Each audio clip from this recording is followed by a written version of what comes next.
We'd Sounds like to good. welcome you back to Let's Talk Gut Health, where we talk about stress, digestion, sleep, nutrition, and anything else that ails you related to gut health.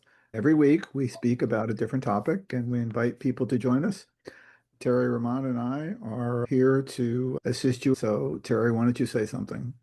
One of the things that makes our show unique is that we not only bring the head knowledge, our professional insights into the show, but also our personal experiences, how we've actually experienced different things ourselves and also through our clients. We like to share with others based on that. So, very personable. This is a safe, welcoming space for anybody who wants straightforward information and where to get started.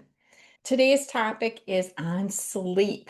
Why is it that sometimes we wake up not feeling rejuvenated?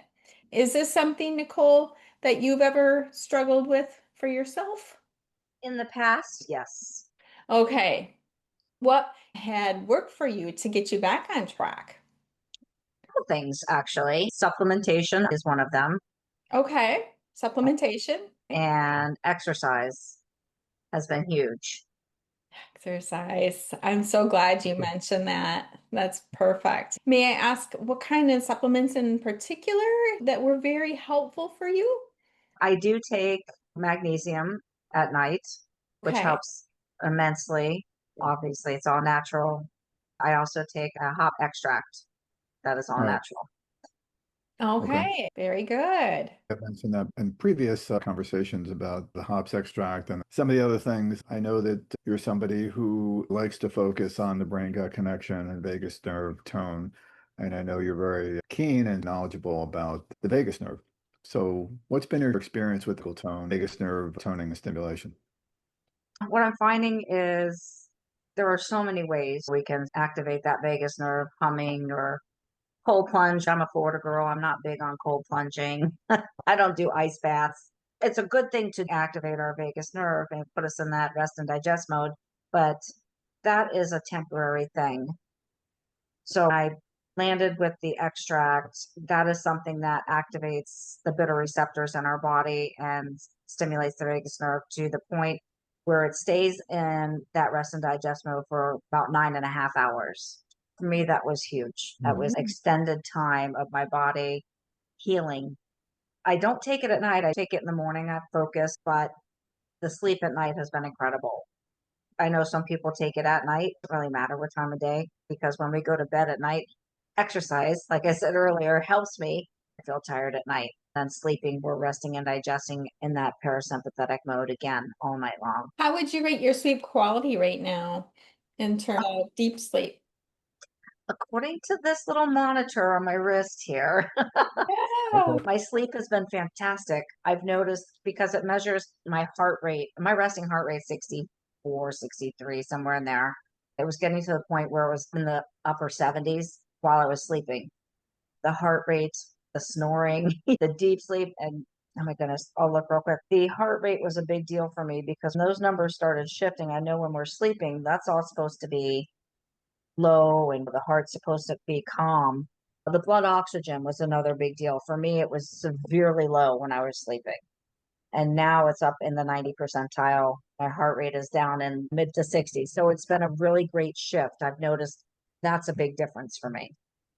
Do you have sleep apnea? I don't think so. I've always slept pretty good, but when mental menopause showed up, that changed the game.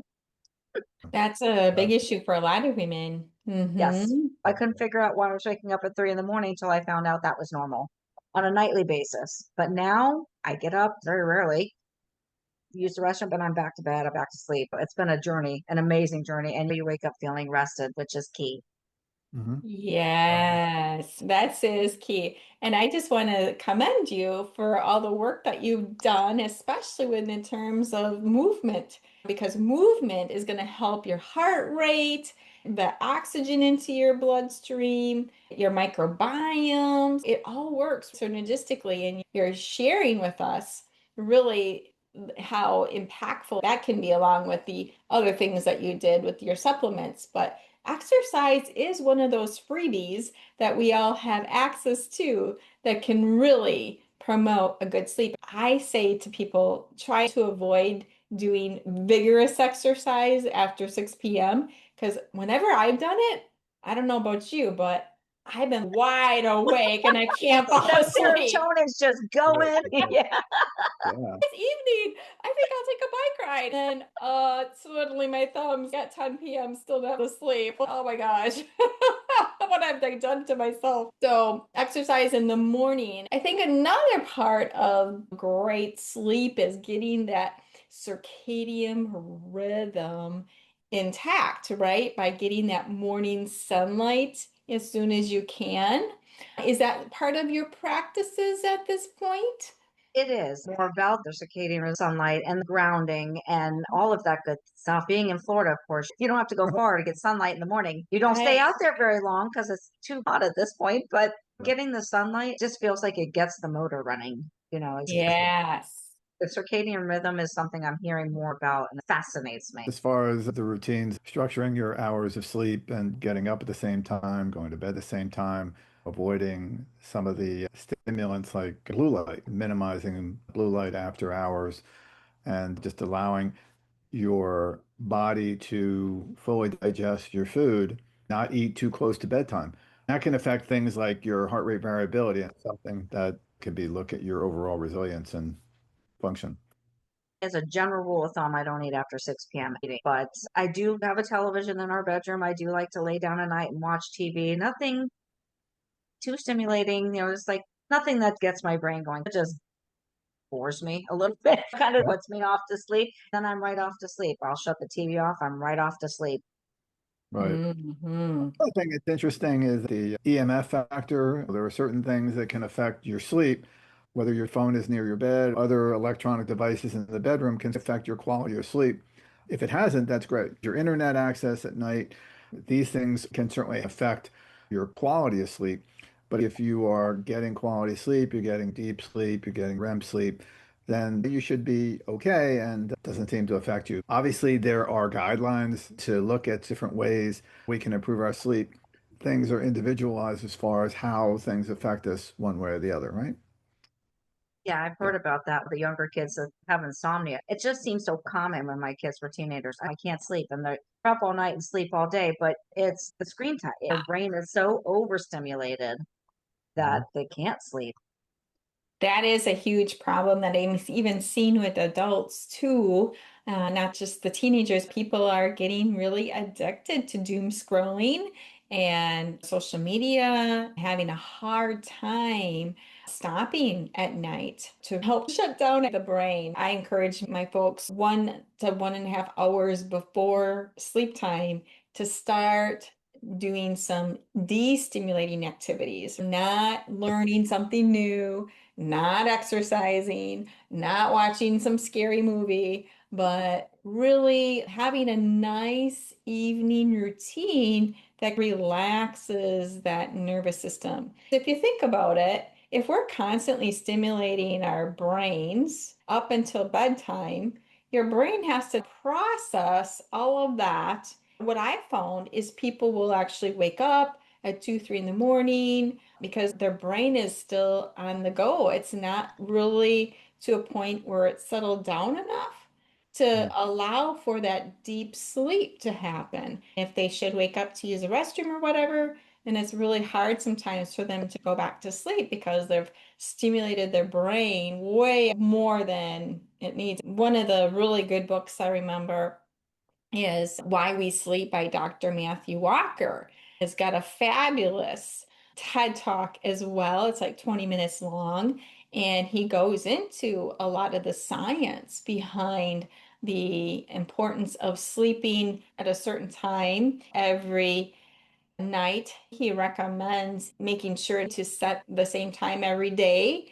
That's the superpower to go to bed at the same time every night. But if I remember right, it's before 10:30, 11 o'clock, something like that, because of the need for the deep sleep to happen around the 2 to 4 time period where you're getting your deeper sleep for the brain to clean out the junk that it's been exposed to during the day. Those are some things to think about. How stimulating is your evening? What can you do to settle things down? Especially I find it hard in the summertime for people because people like to be outside longer and do more things, right? They're burning the midnight oil, making most of the daylight because we get so little of it. And the further north you go, what I think about is what kind of calming activities. Good old-fashioned books seem to be really good for at night. It seems like a real thing. I'm not a reader, but I do read. Even in the middle of the day, if I read something, it makes me tired. I'm like, I don't know what it is. My brain doesn't want to know about it. Well, we're always told we're supposed to be reading more, so it's hard to do that when you fall asleep when you read a book, right? But Right. That's what the um, audiobooks are for now. We've gotten a little spoiled. Right. certainly we both appreciate that you're here. Terry brings out some good points about circadian rhythm. Were there specific things that you had wanted to share, or were there questions that you had regarding fatigue or sleep that perhaps you wanted more information about? What were your thoughts about that? My sleep is great. I would say for whoever's listening to this or Okay. when you share it, especially for the women, it's huge. A lot of women have no clue. And me being one of them, when I was waking up every night at 3 in the morning, did I realize that's a common symptom of I was blown away. Right. So when you were postmenopausal, what were some of the things that you did? Maybe you can share so that other women who were going through menopause, what were things that you found successful that helped you get through it? For me, it was a personal journey because I had a complete hysterectomy. So I had zero hormones in my body. I did start seeking out bioidentical hormone therapy, which has really changed the whole game. Sleep was not an issue prior to that. It was a weight thing. I was still getting up at 3 in the morning. I slept great, but I would get up for 3 in the morning and I couldn't figure out what was going on. I thought something was wrong with me. And there's a lot of thoughts behind that as to why that's happening, but it is a symptom of menopause. So getting my hormones balanced, keeping my nervous system balanced all day long, I think that contributes to my nervous system being balanced while I sleep. In turn, your good night's sleep, it's a cycle. I think that women really need to know that they're not alone in this space. A good general rule of thumb is to get your blood work done, check your hormone levels, because that is a big deal. The vagal tone is vital to us getting our rest. We're the pillars most of the time in the household. The guys are out working hard and we get the mental brunt of things. Right. And the other thing that's key that maybe we don't talk about much is blood sugar balance throughout the day can help. People can wake up at 3 o'clock in the morning because their blood sugar is off. And the other thing is that people who are elderly may suffer from pain issues, or they may be having some kind of infection or illness. Personally, I had a problem where I had a slight injury and I was trying to get to bed and I was tossing and turning, and no matter what I did, I couldn't get my heart rate down, and I couldn't really figure out why I wasn't getting any deep sleep until the symptoms broke and the pain was somewhat better. Once that happened, then we were able to regulate sleep better. Body wasn't going through this stress and upheaval, blood sugar issues, etc., and able to get a better sleep. But it can take several weeks. So even though you're going to bed early and you're trying to do the right stuff, because you have some kind of pain issue, some kind of a fever or something going on, that can definitely affect your sleep. People may not understand that that can also contribute to your restfulness as well. Yeah, I didn't realize that. I actually cut sugar out a long time ago. And it is extremely minimal. So that would play a key. I didn't even think about that. Being in a car accident, I had permanent spine damage. So I'm sure it's not 100%. I have more good days than bad days. So that could contribute to a sleep interruption as well. When our sleep is not good, our body's giving us a sign that something's not right. Yeah. Right. Another thing that gets overlooked is a lot of times people don't understand that their environment where they're sleeping plays a huge role in Yeah. how well they sleep. So if you have a cluttered, busy bedroom or wherever you're sleeping, it's going to be harder to fall asleep in that environment versus something that looks very peaceful and calming. I remember hearing the bedroom should only be used for two reasons: sleep and sex. No working. And I know you mentioned a little bit about the TV. I would just say minimize that as much as possible. The colors on the walls. Our daughter's room Yes. was bright turquoise. I'm like, no wonder why you don't ever see. Our room is a really light sage green, calming and soothing. And What is your opinion? I do listen to sound on YouTube all night long. It's the sound of a ceiling fan. That Noise. White Mhm. noise or pink noise. Yeah. White Yeah. noise. That's cool. The other thing is temperature regulation is key as well because when we go to sleep, our body temperature goes down. There are ways to help regulate it. They have these devices that you put on your head. You can cool your head actually to help go to sleep. Some people can take a bath or something like that, which initially gets your temperature up, but then your body temperature drops lower. And obviously, the temperature that we sleep in, whatever the house temperature is, also affects our sleep. It may be too hot, or there may be some issues where it may be too cold. For the most part, we want to have a lower temperature environment that we're sleeping in to help promote better sleep. right. And midlife women, my poor husband, he freezes. We got that air conditioning cranking really cold. I'm under the covers. I'm out. I'm in. I'm out. And this poor guy is snuggled up under the blankets. Okay. But that's a hormone girl thing. Yeah, that is actually the reason why now more and more couples you're finding are sleeping apart. Not to say that's a healthier way to go, but if it's affecting your sleep that drastically, that may be something to consider, right? You want to make sure that you get your sleep so you're not grumpy toward each other either. He's copacetic. He's so good about it. He just covers up with his blankets and, he lets it go. Oh, that's really good to hear. Another thing that has worked well for me and I notice very strongly is when I do grounding during the day or in the evening, like taking a walk after dinner and doing some grounding with my bare feet on the ground for at least 15 minutes, I do and can vouch for a better night's of restful sleep. It's really quite amazing. I use looking at my deep sleep and it'll show getting a deeper sleep. So I think grounding does reduce inflammation. It does have an effect on our microbiome. The microbiome affects our sleep so much. And that's why I think the diet plays such a huge role in sleep because you're feeding your gut bugs good food. They're going to treat you well. You treat them well, they're going to treat you better too. Being mindful of your hydration is another thing. A lot of times people are drinking way up until the time they go to bed. And I recommend actually stop drinking at least an hour before bed. Maybe you limit those visits to the restroom during the nighttime. Yeah, this is I drink 3 or 4 of these. My last one is while I'm in bed, getting ready to go to sleep, but rarely do I wake up. So that's a good thing. Good. I'm glad to I hear power that. through it. But I Yeah, love the grounding idea. I would love to try it. Thank you so much.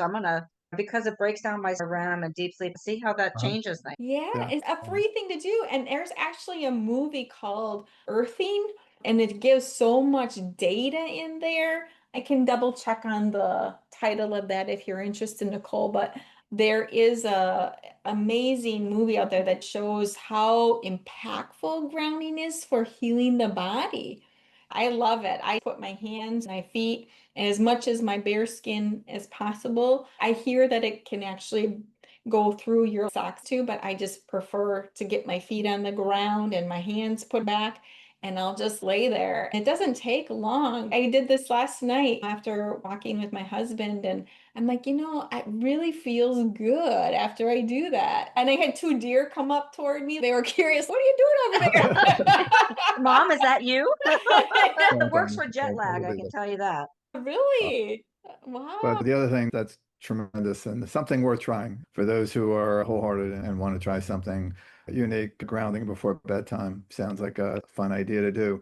But I think blue lights, whether you get a pair of glasses or you just change your light bulbs to red lights in your bathroom, that can seriously affect your REM behavior. When you last look at your phone and your screens, that's another thing because blue light can affect your deep sleep and your melatonin levels as well. These are things that we don't often think about, but can have a major impact on our quality of sleep.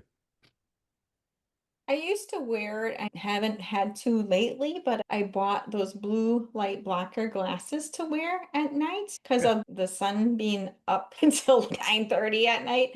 Those interesting enough work really well for people if they want to look at screens. I know Dave Asprey is a big proponent of blue light glasses. He's a biohacker. There's a lot of people who swear by the blue light blocker glasses. I actually get sleepy wearing them. It's really quite nice. I haven't, like I said, had to use them lately, but I do have a nice evening routine of taking magnesium with some chamomile tea or lavender tea. I'll mix it up, and that makes me ready for sleep quickly now. Then I'll listen to something really calming, maybe a book or something at night, laying on the couch, and then I'm like, okay, ready for bed.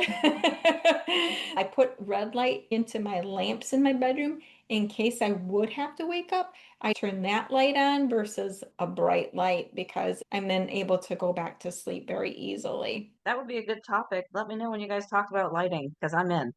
Okay, Good. okay. Thank you so I much for haven't joining heard us about red today. light.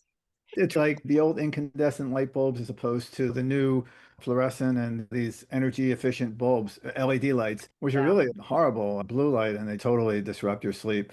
So the blockers are a great idea. Anyway, we've been having such a great time and we really appreciate you being here, Nikole. We're running toward the end of our show, but did you have anything else or did you have a comment or something as far as your experience today or anything that you wanted to add before we close our show? I want to say how grateful I am for both of you. I've known you forever.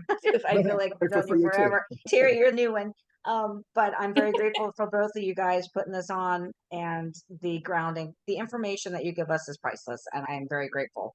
Can't wait to Oh, try the grounding. okay. Be sure to come back and let us know how it works for you. Yeah, for sure. Feel free to share and to let others know what we're doing. We'd love to have him as a guest and to talk about whatever topic. If you have any topics you'd like us to talk about, we're open to ideas. We have our agenda, but we're open to changing things up. We're very adaptable. I like the red light. I've heard of the red light therapy on the face, but I've Oh, not heard yeah. about putting it in your bedroom or bathroom. That was the new one. My husband is an LED fanatic. With your permission, is it okay if we put this on YouTube? Absolutely.